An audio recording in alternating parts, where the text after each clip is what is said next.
सुशांत सिंह राजपूत की आत्महत्या को लगभग 45 दिन बीत चुके हैं और 45 दिन बाद भी इस आत्महत्या के पीछे की गुत्थी सुलझने का नाम नहीं ले रही है। एक के बाद एक किसी हिंदी फिल्म की तरह ट्विस्ट आए जा रहे हैं और एक और बड़ा ट्विस्ट तब आया जब सुशांत के पिता ने पटना में रिया चक्रवर्ती के खिलाफ एक एफआईआर दर्ज करी।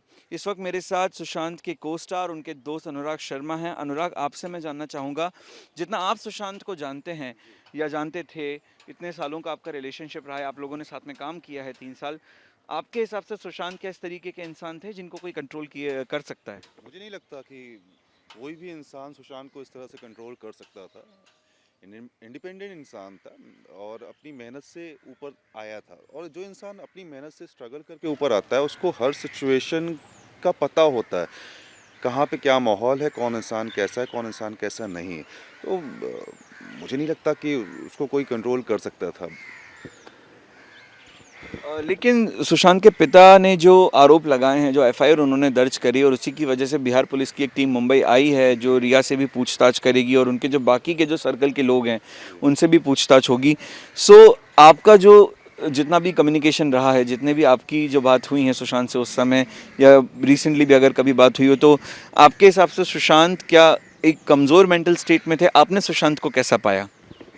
मुझे नहीं लगता कि सुशांत कभी भी कमज़ोर मेंटल स्टेट पे था। वो हमेशा से स्ट्रांग रहा था। हालांकि मेरी लास्ट बातचीत जब हुई थी वो केदारनाथ के टाइम पे हुई थी, तो ऑलमोस्ट 1 साल करीब हो चुके हैं। उस बीच में क्या सिचुएशन थी I have no idea, but मैं यही उम्मीद करूंगा कि सुशांत वैसा ही था और बहुत स्ट्रांग था। आज लोग तरह तरह की बातें कर रहे हैं कि वो डिप्रेशन में था या दवा चल रही थी या कोई प्रॉब्लम थी। मैंने नहीं देखा ना आज तक, तो मैं कैसे बोल सकता हूँ। अगर मैंने देखा होता, कुछ भी हल्का सा आइडिया होता, तो मैं डेफिनेटली कहता। पर मैंने हमेशा से उसको उतना कॉन्फिडेंट देखा है, तो मैं नहीं कह सकता। अच्छा अनुराग, एक चीज़ आपसे और जानना चाहूँगा कि जब सुशांत की आत्महत्या हुई, जब उनकी मौत हुई 14 जून की बात है और इस बात को करीब 45 दिन हो चुके हैं। इन 45 दिनों में अलग अलग तरीके की थ्योरीज सामने आई। पहले नेपोटिज्म के बारे में बात हुई कि सुशांत कमर्शियल राइवलरी की वजह से परेशान थे। उसके बाद ये पता चला कि वो डिप्रेशन में थे और उनका इलाज चल रहा था। और अब एक नई कहानी सामने आई है कि रिया चक्रवर्ती इस मामले में इन्वॉल्व हो सकती हैं। तो आपके हिसाब से, जितना आपने समझा है इस पूरे मामले को, आपके हिसाब से क्या बात रही होगी इस पूरे मामले की तह तक अगर जाने की कोशिश करें, तो आपके हिसाब से क्या बात रही होगी? अगर मैं फ्रैंकली बताऊं, क्या होता है, हर इंसान कहीं से कुछ सुनता है, कहीं से कुछ सुनता है, वो सुन सुन के अपनी एक धारणा बना लेता है। आपने जैसा अभी कहा कि पहले कुछ और बात आ रही थी बाहर, फिर कुछ और बात आई, अभी रिया को लेकर के बातें सामने आ रही हैं। कल को क्या पता कुछ टाइम के बाद कुछ और बातें सामने आए। हमारा सिर्फ ये मत है जानने का कि सच्चाई क्या है। सच्चाई सामने आनी चाहिए। आपको जिस भी एंगल से सिचुएशन को खंगालना है, ढूंढना है, आप ढूंढिए, चाहे इधर से, चाहे इधर से, चाहे इधर से।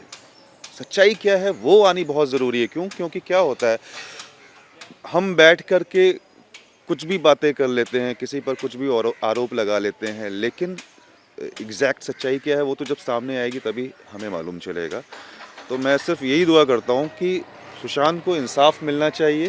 एग्जैक्टली हुआ क्या था उसके साथ में, वो कैसे हुआ था, वो ढूंढना, जो भी जांच चालू है उससे निकल के आना चाहिए, वो बहुत ज़रूरी है। 45 दिन का वक्त हो चुका है। आपको लग रहा है कि मुंबई पुलिस की जो कार्रवाई है वो ठीक चल रही है या फिर उनकी तरफ से कोई कमी या ढिलाई बरती जा रही है?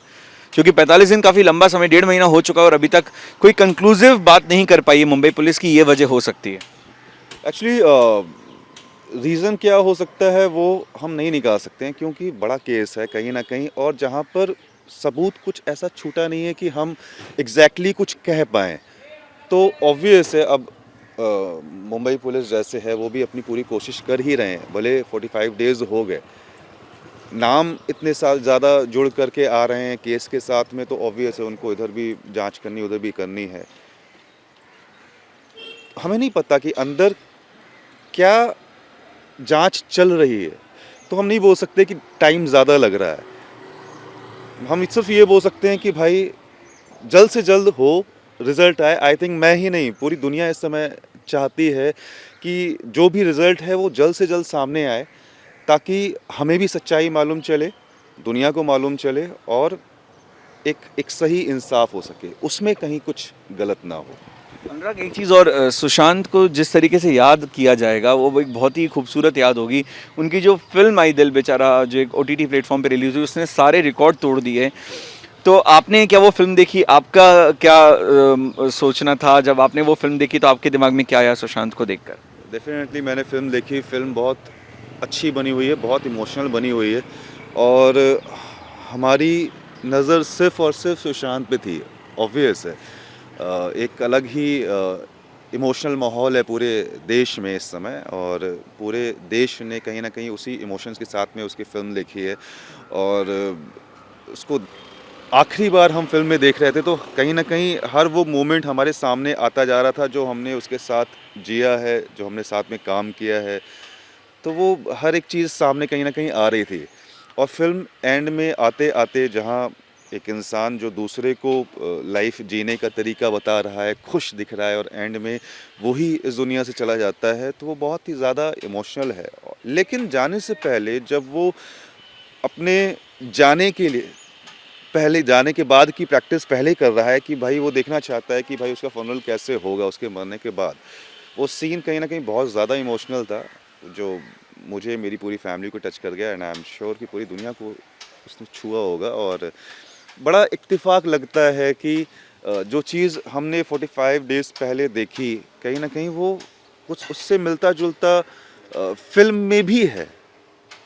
तो बहुत सी चीज़ें बड़ी इत्तेफाक से हो रही हैं। सुशांत का डेथ होना, उससे पहले 4-5 दिन पहले उसके एक्स मैनेजर का डेथ होना, उसकी डेथ के 45 डेज़ बाद फ़िल्म आना, फ़िल्म में बड़ी सिमिलर सी स्टोरी चल रही है। तो आप उस इमोशन से बाहर ही नहीं आ पा रहे हैं। आप कहीं न कहीं हर दिन उसी में बने हुए हैं एंड ऑब्वियस है, हर इंसान चाहता है कि एक चीज़ से बाहर निकल कर हम दूसरी चीज़ में जाएँ और अपनी लाइफ को कहीं न कहीं आगे बढ़ाएँ।